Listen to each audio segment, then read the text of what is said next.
Everyone. We are at 1:30, so we're going to go ahead and get started.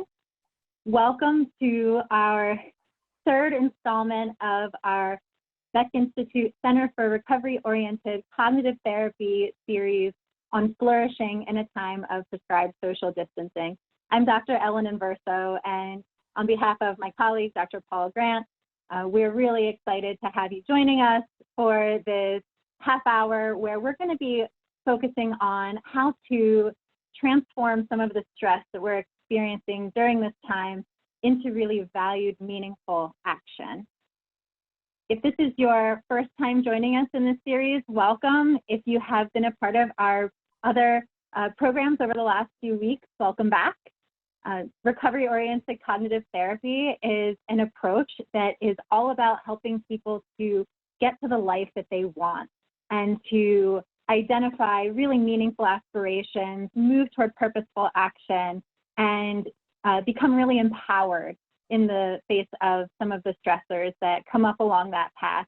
And throughout this time of navigating this COVID crisis, we have just been grateful to have had the opportunity to think about ways we can all maintain connection, identify our meaningful aspirations and values, and today think about how when we are experiencing the many different stresses that come up for us and how it comes out in so many different ways, what we can do at the practical day-to-day level to try and get just a little bit more out of those times and move forward.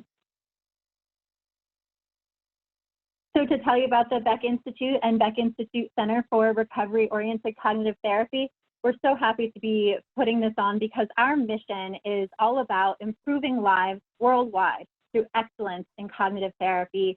And we hope that all of these evidence-supported approaches that we discuss make this time just a little bit better for everyone. And we are so appreciative of our global audience who is with us right now live and who will be watching this afterwards. So here's our agenda for today. We've got a lot that we want to try and fit into our short time window. We're going to be using this time together today to talk about specifically some of the anxieties and experiences people have of feeling demoralized during this time in the COVID-19 crisis. And in talking about that, what we're going to do is explore the link between these negative emotions and actually the values that we hold. And we're going to then think about how we can, in understanding those values, turn that into some action to help us not just move past the negative emotion, but be able to really bring meaning into the day-to-day, really despite those experiences we may have. And to do that, we are going to talk about the distinction between distraction from some of those experiences and actually refocusing our energy and our attention onto meaningful values. And we're going to go through a couple of specific refocusing skills and how those can lead to that valued action. And then we'll talk about the cognitive therapy of it all, which is really how do we help ourselves notice the times that we are getting through those waters of stress and drawing conclusions to really strengthen positive beliefs about how we can navigate these sources, or the stressors rather.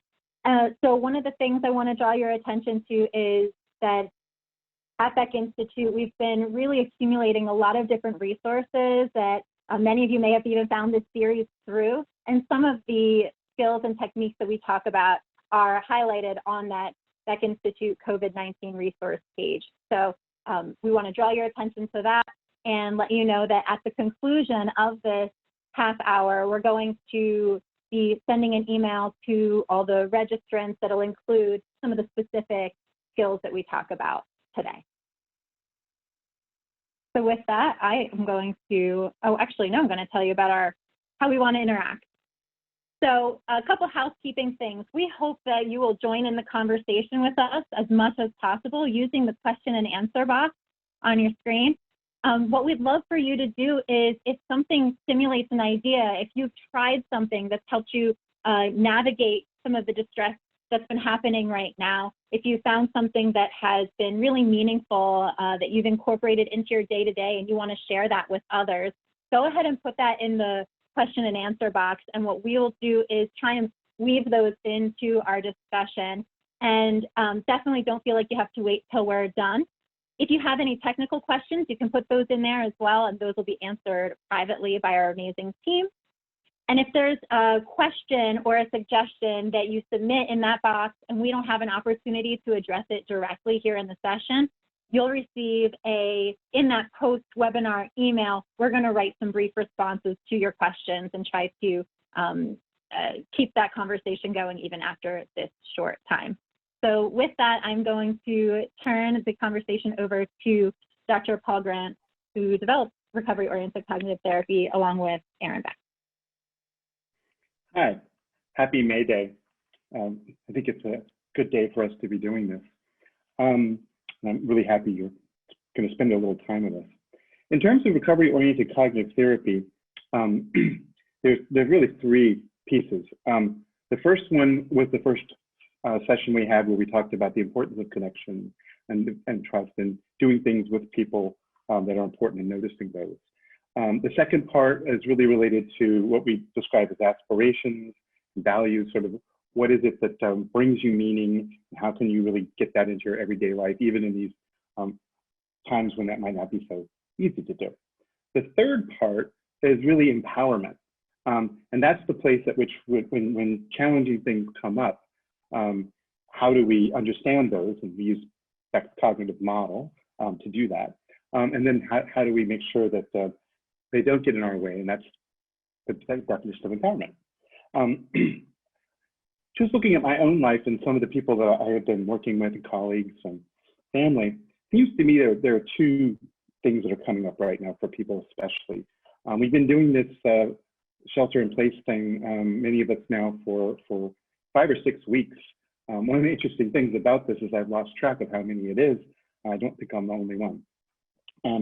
We've been doing this for a while, and there's just a lot of uncertainty involved in it, which can be really anxiety-provoking. You know, are we going to be able to stop sheltering in place? Will we be at risk if we go outside? What's going to happen next? All those kinds of things certainly can lead to the anxiety, or even, again, a concern that you might actually get this or a relative might get this. And really, there's so much that's outside of our control that can lead to that anxiety. But the lack of control, I think, can also lead to demoralization, which is another one that I feel, and I feel that other people I've talked to might feel, because you've lost control of being able to do things the way you wanted to. You're restricted in what you're able to do, so it might feel like it's not worth doing. You might feel like you're just going to fail at it anyway. You're not going to be able to succeed now. All these sort of ideas and sort of thoughts and things that are going to come up that are going to make you feel these sorts of emotions. I was thinking about this especially because Mother's Day is coming up, and my own mother's birthday always falls this time of year. So we always have something in my family where we really celebrate her, because at least in my family, Mother's so important that we even celebrated her on Father's Day.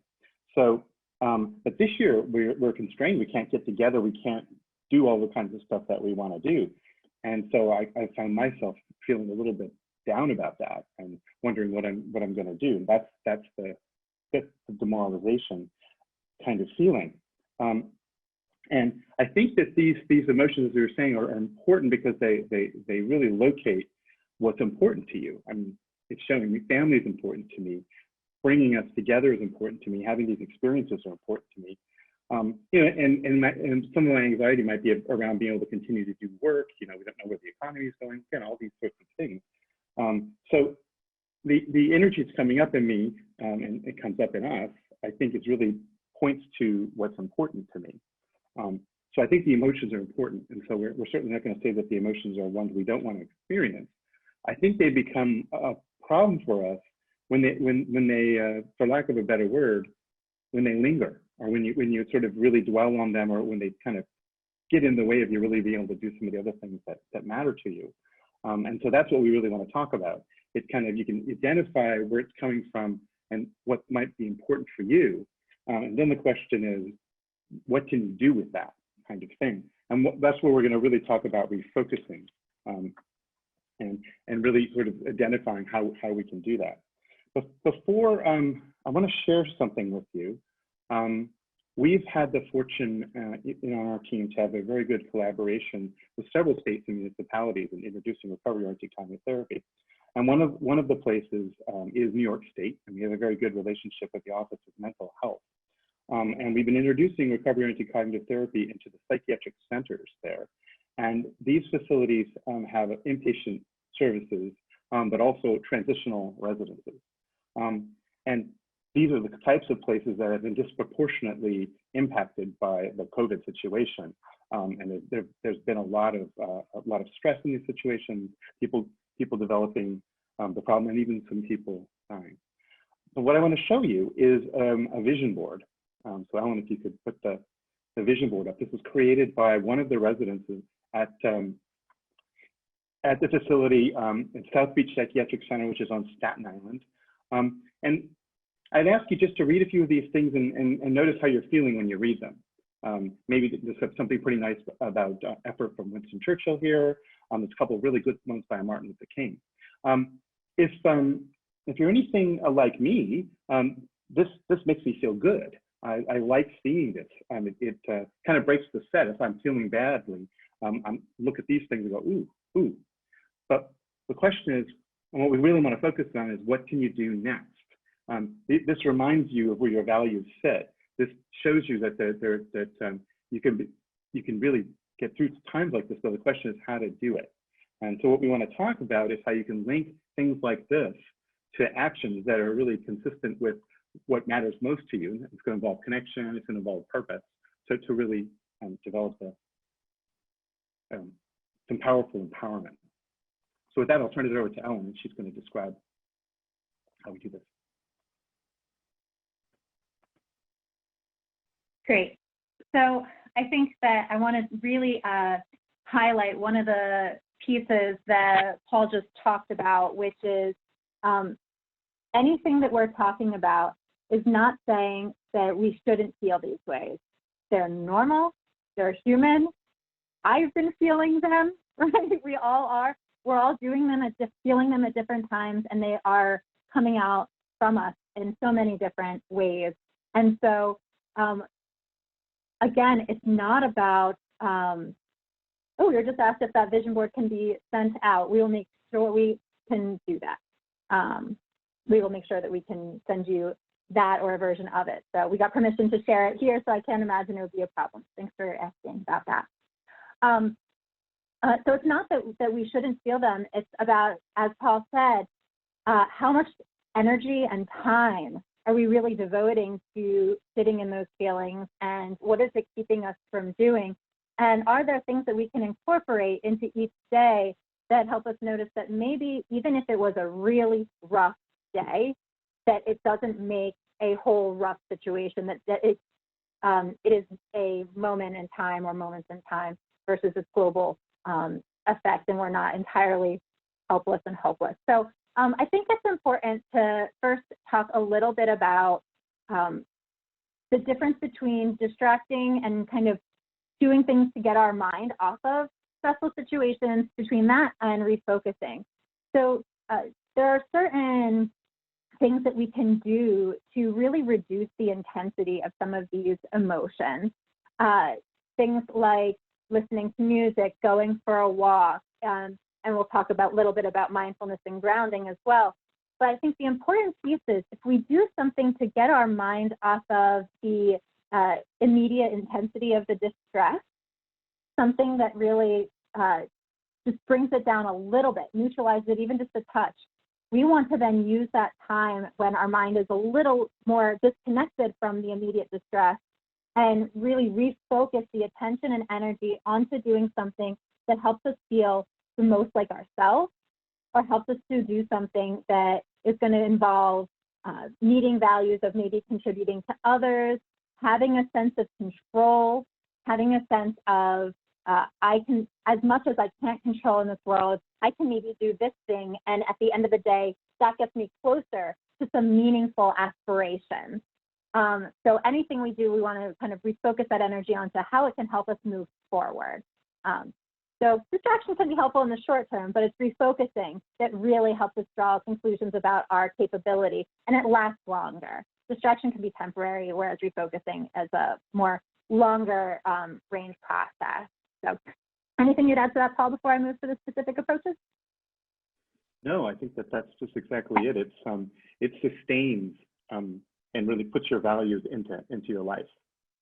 Yeah, absolutely. So some of the things that we want to start off with before we can fully refocus onto the purpose may involve those tips and tricks for getting a little bit more centered. So we may want to use, and these are things, by the way, we can use for ourselves, we can recommend to individuals we're working with, we can do within our families.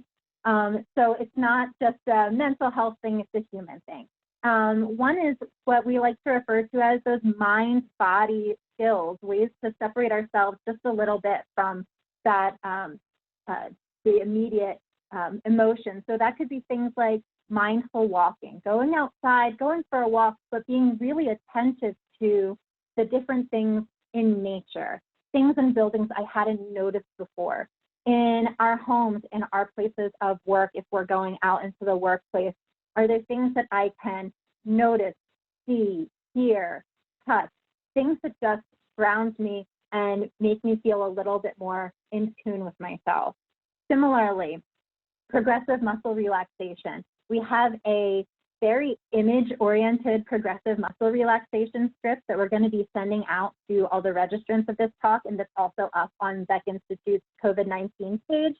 And it is a highly detailed way, something that could work for even children, because it involves describing animals and being in the sun, and it just very vividly helps you work through some of the tension in your body to just get that little bit of space that might help us move forward.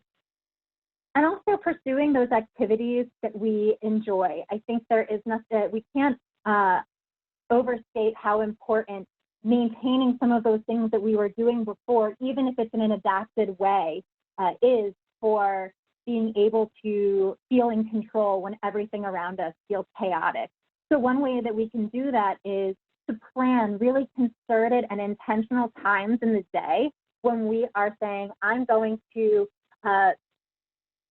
cook for my family, I'm going to play video games with my son, I'm going to color a picture, maybe I'll hang it on the window so when people walk by, they see it and smile, but really they intentionally planning something to anticipate. I had a wonderful colleague yesterday who was saying that for so many of us, we're used to living for things to look forward to. And right now it can feel like there's just so much we can't do. And so even just building in our own daily schedule or making an alert on our phone to prompt us to say, you know what, I think today, right now, I need to do something that just I enjoy, kicking the soccer ball around, or just any of those meaningful activities can help us get on the track toward refocusing. And the key piece in the refocusing step, though, is to say when I feel a little bit more in tune, when I feel a little more distance from that distress, what can I do right now that is going to channel that energy onto things I really care about? So I'm going to give you a couple specific examples of what that can look like. Paul talked about how Mother's Day is coming up, and for him, his mom's birthday. Similarly, one of my values is really bringing people together and connection to my family. So one of the things that we did as a family is I got a long roll of paper, and I got two kids. They laid down, we traced their arms and around their head. I found this on Facebook. I don't take credit for the original idea. And they colored themselves in, and we're sending it to my mom, their grandmother, as sending a hug to her. So the arms are out, the head's there. It's an activity that channels some of the energy, and trust me, there's tension here, right? Homeschooling kids, there's all sorts of things going on. So it's a really small way that we could live a value, do something active, and then be able to say, what does that mean that we are able to do this and still stay connected to my family? So that's one example.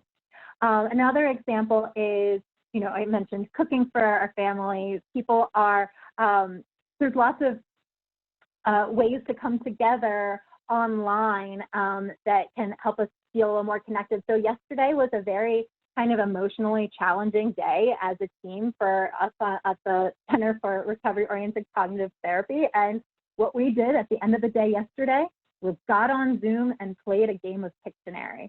And it is something like that that helps us to live our values of being a strong team while also, having fun, being connected, and just taking a step, an intentional step away from the stress to say there is something that we did in the day that is going to be really meaningful and meet some of those values. I'm just going to take a quick peek at the examples that have been sent in the questions and answers section. Let's see, this is a cool one. Someone said something as simple as looking at the stars at night and listening to music, doing something that, I love that. I think that's a really nice way to kind of intentionally plan a time, take some space for yourself.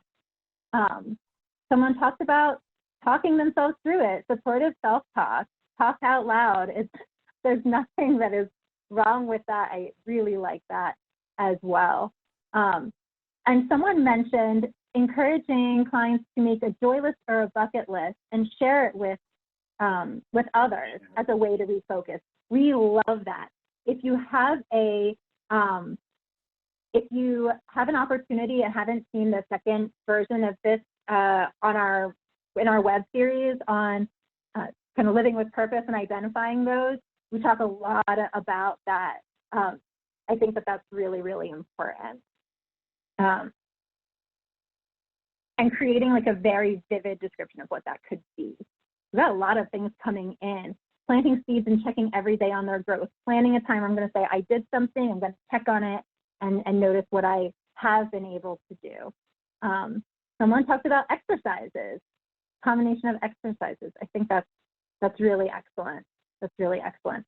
And what I want to add to all these great ideas of ways that we can kind of separate from the stress and refocus onto connecting, contributing values is to think about, this is a really important takeaway. We want to notice it. We want to notice the successes that we have in doing these and noticing the times that we do have control and noticing the times that we do have something that is connecting us to other people or that meets those values. And the traditional term for that is kind of using guided discovery. There's a set of questions people can ask clients to help them notice. I want to give you a few right now. This is especially important, by the way, because the research that Paul and his colleagues did in the development of recovery-oriented cognitive therapy has shown that the more people enhance and strengthen the positive beliefs they have about themselves and other people and really enhance self-concept, the more action people actually take to contribute and participate in the world. So we really want to notice, and yes, someone asked if I can send some of those examples of those questions. I will send you a ton of guided discovery questions. But the basic one would be to identify a really specific time each day when we're going to draw attention to what went well, what worked, and we're going to ask ourselves, what does this mean about me? What does this mean about maybe us as a family, if you're doing it in a family, or if you're asking a client, what does this mean about you? That in spite of how anxiety-provoking things have been, in spite of all the things that we haven't been able to control, you did something today that helped you feel really connected. What does that say about you and your ability to bring that into your day? That is a huge question, and we can ask it a bunch of different ways to meet people where they're at. We can break it down to, wow, it seems like you really took an opportunity to feel connected with your family when you did that art project. Did you notice that? Just get it. It's really about noticing these experiences and making meaning from them. I've mentioned that you can kind of set a specific time each day to plan to do that type of exercise. And someone actually mentioned at the beginning having clients do gratitude exercises, things they're appreciative for and grateful for. This is a way of doing that, catching the good and noticing it. It doesn't discount the challenges. It's just saying there are things that we've been able to do. And they don't have to be big things. They don't have to be grand or elaborate. They just need to be something that helps you feel like yourself for a moment. So I'm going to take a quick peek in the chat and see what suggestions people are having. Paul, is there anything you'd add to what I was talking about? What I would say is being able to focus on the positive things. We're not suggesting that we're being inaccurate. The positive things are there, and we can have more of them, and it's a choice we can make, which gives us, a little bit of control over how we feel about things, and then what we can ultimately do in whatever way we can that's consistent with the values and what we care about and the meanings.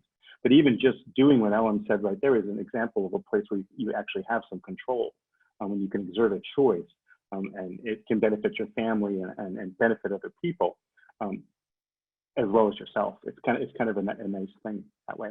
I think it's pretty powerful. And the one part that I think that we see people don't do is the conclusion drawing.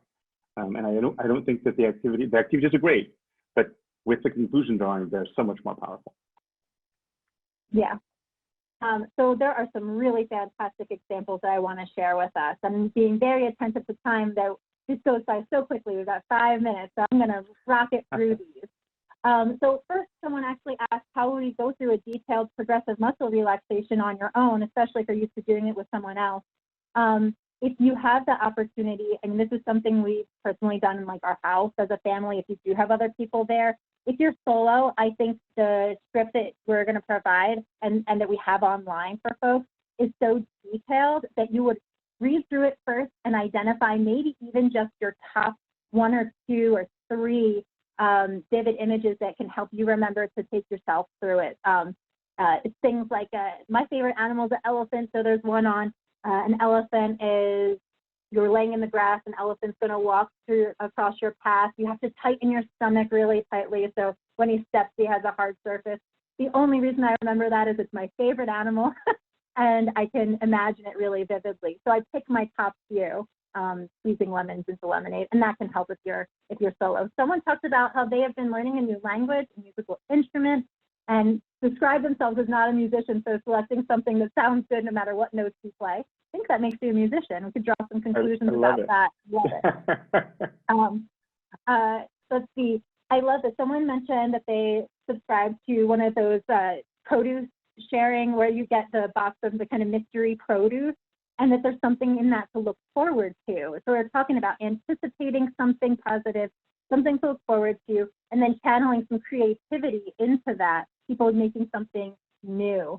That's great. Someone mentioned in order to help local restaurants and wonderful medical workers, people have been purchasing meals and taking them to the hospitals, posting it on social media so that other people can also do that.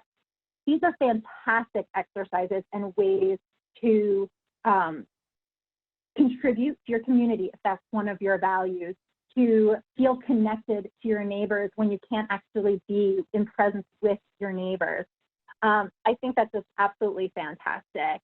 But it's, again, when you do those activities, notice it. Encourage people to say, what was the best part about that? And what does it mean about me that I did that, or that we as a group did that? I bet you could do that on social media too. What's the best part of us doing this? We're going to therapize everybody. That's good. Sort of just kidding. One question was to clarify how the conclusion in noticing the good is stronger than just doing the positive activities. I'm going to answer that, and then all the rest of these we'll be responding to in our follow-up email. But the really, where to go? I want to make sure I get it, that I'm answering it right. So we pay attention to the good thing, but the conclusion drawing difference is all about what it means about us as people. So it's strengthening positive beliefs about ourselves or about ourselves in relation to others. So that's where that distinction is. And noticing we have just 1 minute left, I'm going to post up our takeaway points. And again, keep sending things in the question and answer box. We want to get back to you and be in touch and share these resources with everyone. So I'm going to go ahead and pull this up. We hope that if anything, these are the things that you have taken away from our time together today. You have the vision board. No, I know. Cool. Now technical difficulties. even in times of stress, stress can show us where our values are. And we can transform that energy that we may be devoting to the stress onto actions that really bring purpose and meaning and promote our values. There are some really specific skills we can use, like imagery. The vision board is a great example of this. Mind-body skills, and really engaging in our interests that can reduce the intensity of the emotion and allow us to refocus. We hope you've taken away that this action can actually help us feel more in control, help us make a difference for ourselves and for others, and they don't have to be that elaborate. They just have to have the meaning there. And then finally, take the time to notice the meaningful things that you do and that others are doing and help them notice it, because these are some of the conclusions that can really buffer us against anxiety and demoralization and empower us to continue to navigate these wild times that we're in. So with that, we thank you so much for joining us. Any parting shots, Paul Grant? Thank you very much. It's very meaningful to share with you. We look forward to answering your questions and continuing the conversation. Yeah, let's keep the conversation going for sure. We'd love to get your feedback. Survey is going to come up for you if you wouldn't mind taking some time, and we look forward to responding to your questions in the next couple days. Have a great one.